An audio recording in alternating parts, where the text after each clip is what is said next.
Hey, what's up? This is Chosen, and this video is going to be a type of video that I have not done for a while. It's going to be the process of me doing an account takeover for someone to build a certain team for them and kind of optimize things and help them progress in a certain area of the game. So let's get into it. Alrighty, so this is going to be for Heretic, and the mission here was to build a team that can progress in the spiders. So Heretic was stuck on stage 18 and kind of saving up some silver and farming some gear and kind of getting resources ready for me to be able to put in some work to make that push towards farming stage 20 on auto so that we can really progress towards getting these missions done, because you're gonna need to be able to auto spider 20 if you want to get your arbiter missions done, and also if you want to be able to farm those high level accessories like jewelry. So as I log into the account, there's a few things we need to kind of take note of. I can't mess up their clan boss team, which in this case, if I go to the clan boss and we scroll down, we can see here that they are using Bulwark, Maneater, Frozen Banshee, a Call Brawler. So it's some sort of a speed tuned unkillable team. I cannot use any of the gear on those champions, and I cannot mess them up. So I also don't want to rip apart champions that are part of other dungeons if I can avoid it. So I kind of go through and try to get a feel for what they're using and where they're using it so that I can really keep their account as intact as possible. And Heretic had about 20 million silver, which is a decent amount, but it's not enough for me to build like 2 teams. So the goal in completing stage 19 and then stage 20 was to build one team that would be capable of both levels. That way you can see I spent about 17 million silver to get there. I wanted to build a general team that could get through 19 and then also be able to auto stage 20. So that was the goal and the mindset kind of going in, and I could not touch Maneater, Cold Brawler, Frozen Banshee, and Bulwark. So the team that Heretic was using in Spider 18 was actually, if we go down here to stage 18, they were doing a 4.5 minute Spider team on 18. That was Apothecary, Miscreated Monster, Cold Heart, and War Maiden. So War Maiden being the debuffer, kind of going before the Miscreated Monster to make the Miscreated Monster hit harder, to place those shields. The Apothecary, and then the double Cold Hearts for the damage to have, and also the Heartseeker is amazing for resetting the turn meter, which is incredible in spiders. So in order for me to get them to stage 20, now they do have Miscreated Monster, which is a huge hurdle to get over, because a lot of people get disgruntled by that, but the spider is arguably the toughest dungeon in the game to get to the last level. So you're gonna need some sort, if you want to be able to full auto it with 100% win rate, you need some sort of carry. You need some sort of good champion. So it just kind of is what it is. You need some sort of way to crack the code. It's the last level of the hardest dungeon, and you're trying to do it with 100% win rate on full auto. So you're gonna need some sort of good champion to help you out. You can do slow HP burn strats where you do a bunch of HP burn ticks. I've done that on people's accounts before. Or you need some sort of shielding, like a Miscreated Monster, a Sir Nicholas, a Valkyrie, some way to stay alive. Apothecary is amazing because he can buff the speed and also come in with clutch heals. AoE cleansing can be good to wipe away those poisons to help your tank stay alive. Doing the Rosin fusion can help out a lot because you can use him as a cross affinity tank in stage 20, and he will place the decreased defense and the weaken. So you need an ability to debuff the spiderlings. You need an ability to buff your team and sustain and stay alive, because odds are they're not going to have the type of champions to just do a nuke strategy. If you're doing an account takeover for somebody, they're not going to have like my spider team, which is Septimus, Royal Guard, GG, it's done in 15 seconds. They're not going to have that if you're doing a takeover and you want it to be full auto. So them having Miscreated Monster was a huge hurdle, because that means that now I've got my source of sustain kind of figured out, the shields of the Miscreated Monster, and now I need to kind of crack the puzzle around that in terms of how to extract as much value out of Miscreated Monster to enable him to carry my team, and how to build my cross affinity tanks to stay alive and sustain the battle, and do it with less than 20 million silver so that I can get through stage 19 and stage 20. So the team that I went with, that is a 4.5 minute stage 20 viable full auto 100% win rate team, was Apothecary, Bellower, Armiger, Miscreated Monster, and Cold Heart. Now, so basically the changes I made in terms of champions was I used one less Cold Heart, and I took out War Maiden. So I basically replaced Bellower instead of War Maiden, and Armiger instead of one of the Cold Hearts. And Bellower is an amazing debuffer. Decreased speed, decreased attack, decreased defense, and then I've got him in the stun set, so he can stun the Spiderlings to help me keep my Cross Affinity tank alive, while also providing amazing debuffs against the Spider and the Spiderlings.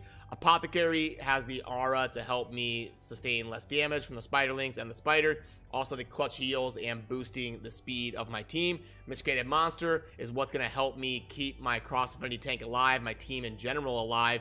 I have to get him to go after the Bellower, so I want him a little bit slower speed than the Bellower. Hopefully the Bellower goes, lowers the defense a little bit. Miscreated Monster has an opportunity to come in and slam to do more damage, and the more damage he does, the more shielding I'm going to get from my team. Cold Heart is there to be the bulk of the damage, to hit super hard, and also to lower the turn meter of the Spider. Her and Armiger are going to do that. They're going to constantly be lowering the turn meter of the Spider to help me keep cranking out those turns and get my team to go a lot more often than the Spider does. So let's go into the gearing decisions that I was kind of making as I was building the team here. So Miscreated Monster, we need to get him with good HP, good crit rate, and pretty good speed. I would even prioritize those things over accuracy on him. So this is the total stats I was able to get to on this account and get the Miscreated Monster up there close to 73k HP with the 100% crit rate, 189 speed, pretty good.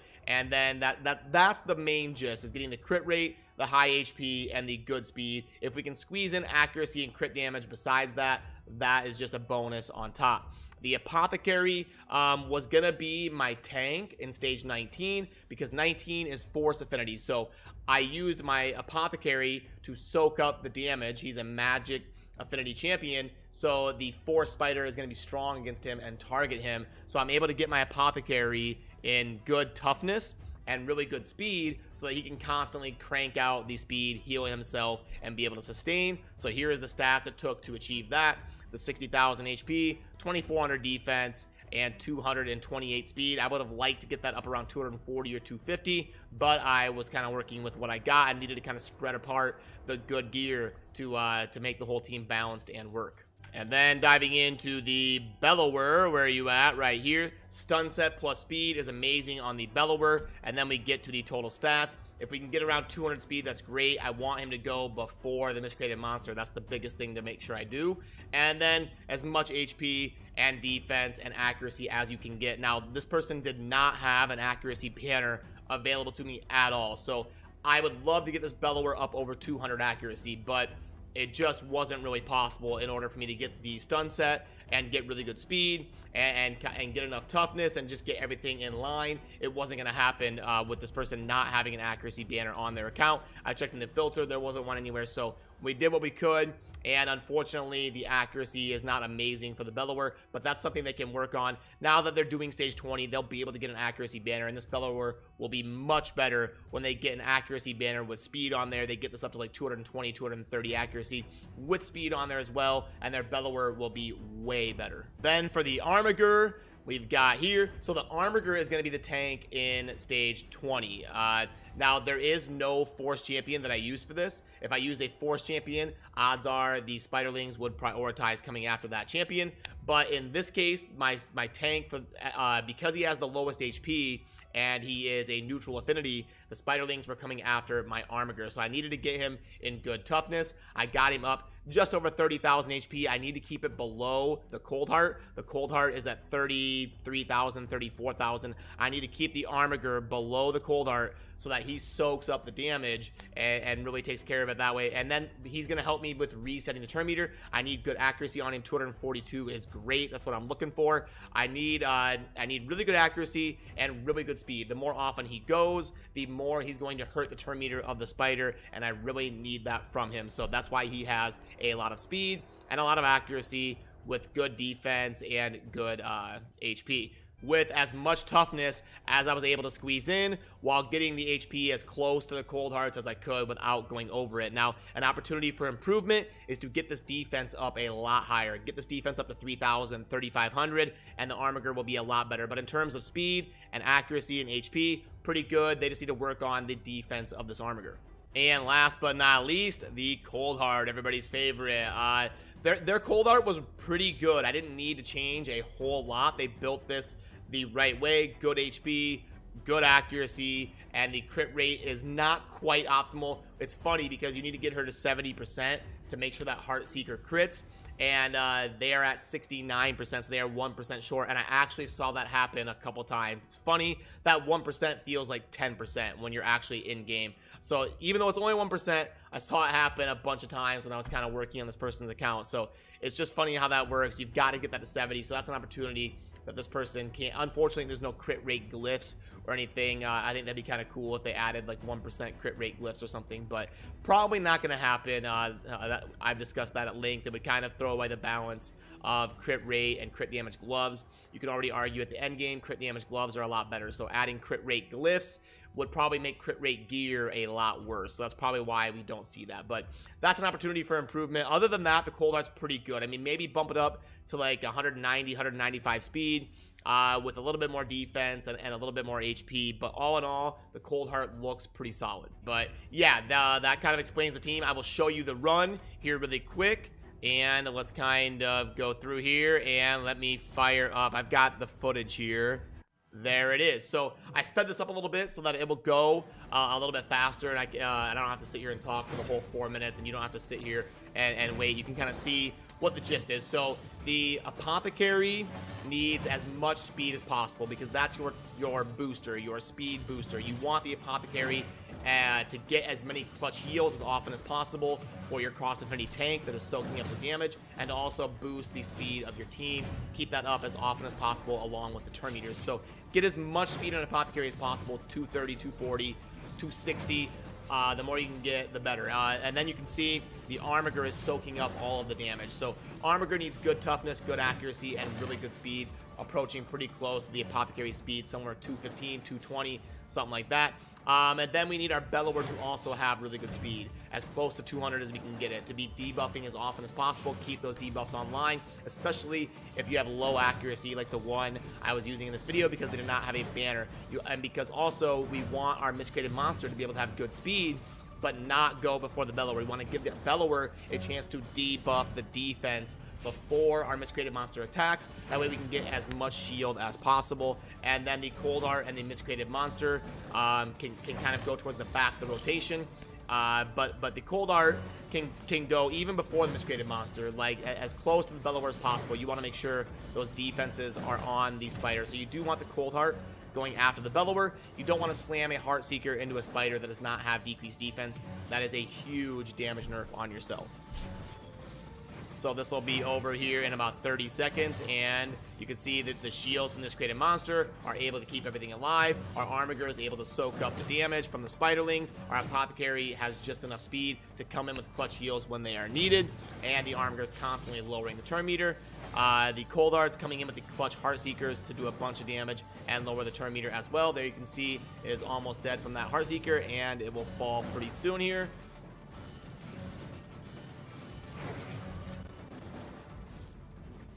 And there it is. So that is the Spider 20 team that I put together for Heretic. And quickly, I will walk through a couple quick tips I would give this person on my way out. So first, there's a few things I always like to check. The Great Hall to see how that's going. They're spreading themselves a little bit too thin. I don't like the approach of upgrading a bunch of stuff to level 1 and level 2. I like to focus my points, get those accuracies up for your clan boss team and for those crucial champions that you really need to have high accuracy. So get after the accuracy and the defense and the HP in the Great Hall. And then in terms of champions to build up, they've done a pretty good job. It looks like they got Saris recently for the event, probably the 10x event that was going on. Max that Saris out as soon as possible. It looks like they are on that. Sylar's a really good champion. Umbral's pretty good for 3v3 arena. You get her in really good speed, good accuracy, and she can put in a lot of work. The Armiger, the Apothecary, all the champions I showed in this video should be built pretty well. And if there's anything in the vault that I would recommend going over, Jareg is really good. You're gonna want him for faction wars anyway. Lizardman is a tough faction, so Jareg worth maxing out. And then let's see here, getting a second Royal Guard is never a bad idea. He's absolutely amazing for speed farming certain dungeons when you get to that point in the end game. Black Knight is really good for faction wars. You're gonna want Black Knight to max that out. Other than that, I think they've done a pretty good job of kind of leveling everything optimally. So that's just kind of a couple small things I would touch on really quick. But other than that, they've done a pretty good job. And that was kind of the process of me logging in and kind of building a team to progress them from stage 18 past stage 19, which is a massive hurdle. Getting past stage 19, that force level of the spider, is a massive hurdle for people, and then getting them a full auto mission capable team for spider 20. So yeah, guys, I haven't done a video like this forever. I do these account tunings and takeovers a lot for people. I have a separate channel in Discord where people can kind of request it, and I can touch base and talk with them about it. So I usually just do it privately, and nobody really knows about it. But it's been about 6 months since I've shown a video like this, kind of talking about the thought process and actually showing the process of kind of how I went through making it happen. So if you have any questions, drop it down in the comments. I'll do my best to try to help you out. And also my Discord server is down in the vid description. You can always contact people there or message me or whatever, post in any of the channels, and I will do my best to help you out. So let me know if you enjoy videos like this. If you don't, I'll just keep doing it privately, and I won't ever, you know, go through the thought process. We can just talk about it on stream or not. But if you do like this, give me your feedback. I really want to make content that you guys enjoy watching and stay away from the stuff that you don't. So really let me know if you like this video or not. And as always, have a good rest of your day. Thanks for watching. Peace.